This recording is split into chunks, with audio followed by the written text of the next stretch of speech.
पिताजी, हमारे गांव का ऐसा हाल क्यों है? गांव के सभी लोग दुखी और परेशान नजर आ रहे हैं। आखिर बात क्या है? रानी बेटा, इस गांव में गरीब किसान की यही किस्मत है। जमींदार ठाकुर सिंह जैसे लोग हमारी गरीबी का फायदा उठाते हैं। मेहनत हम करते हैं और उसका फायदा जमींदार ठाकुर सिंह जैसे लोग खा जाते हैं। हमारे पास ना अपनी जमीन है और ना अधिकार। हम गरीब किसान बस मेहनत करते हैं और भूखे रहते हैं। किसानों की ऐसी दयनीय स्थिति को सुनकर रानी बहुत दुखी हो जाती है। पिताजी, आप चिंता मत कीजिए। अब मैं आ गई हूँ और ये अन्याय अब और नहीं चलेगा। आज से मैं आपके साथ खेतों में काम करूंगी और उस लालची जमींदार को उसी देगा। आज से मैं आपके साथ खेतों में काम करूंगी और उस लालची जमींदार को उसी की शर्तों में बांध दूंगी।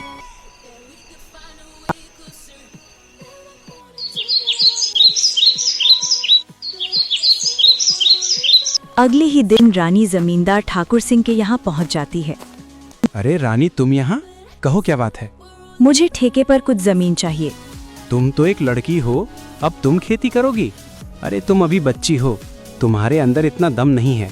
तुम पढ़ी लिखी लड़की हो, खेती नहीं कर पाओगी। नहीं मालिक, ऐसा मत बोलिए। भले ही मैं पढ़ी लिखी हूँ, मगर हूँ तो एक किसान की बेटी ही ना। खेती करना मुझे अच्छी तरह से आता है। अच्छा चलो ठीक है, तुम्हारी बात मैं मान लेता हूँ। वैसे भी काम का क्या रह गया है, पढ़ लिख कर तो सभी ऐसे ही बेरोजगार घूम रहे हैं। आपका बहुत बहुत धन्यवाद मालिक। अरे धन्यवाद बाद में दे देना, पहले मेरे नियम और शर्तों को सुन लो। आपकी क्या शर्त है मालिक, बताइए। जमींदार ठाकुर सिंह, ये तो बच्ची है। इस बार कुछ ऐसी शर्त बता देता हूँ जिससे इसकी सारी फसल मेरी हो जाएगी।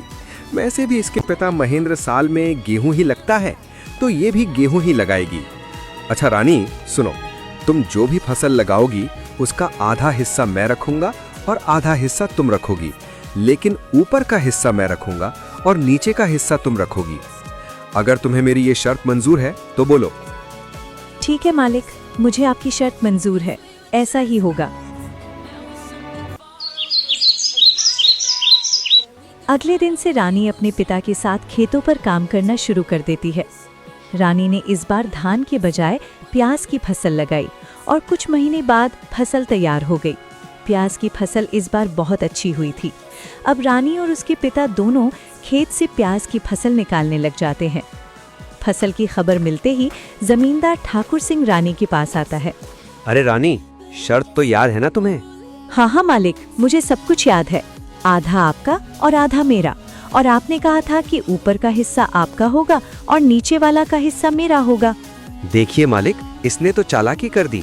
ये धान की फसल नहीं है, ये तो प्याज की फसल है।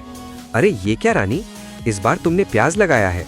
ये तो आप ही की शर्त थी मालिक, और आपने ही शर्त बताई थी, और अब आप ही शर्त मानने को तैयार नहीं हैं। अरे लेकिन मैं इस घास फूस को लेकर क्या करूँगा, जबकि सारे प्याज तो तुम ले रही हो। मालिक, मैं कुछ नहीं जानती, आप अपना ऊपर का हिस्सा ले जाइए। इस तरह अपनी चालाकी दिखाते हुए लाली ने बेईमान जमींदार को मुंह तोड़ जवाब दिया और सभी प्याज लेकर घर आ गई और घास फूस जमींदार के हिस्से छोड़ आई। मालिक, पूरे गांव में आज तक किसी ने भी आपसे चालाकी दिखाने की हिम्मत नहीं की, और ये महेंद्रा की बेटी रानी इतनी आसानी से आपको बेवकूफ बना गई। अरे ये महेंद्रा की बेटी मुझे क्या बेवकूफ बनाएगी, आने दो। इसे अगली बार उसे ऐसा सबक सिखाऊंगा कि मुझसे उलझने की कोशिश नहीं करेगी।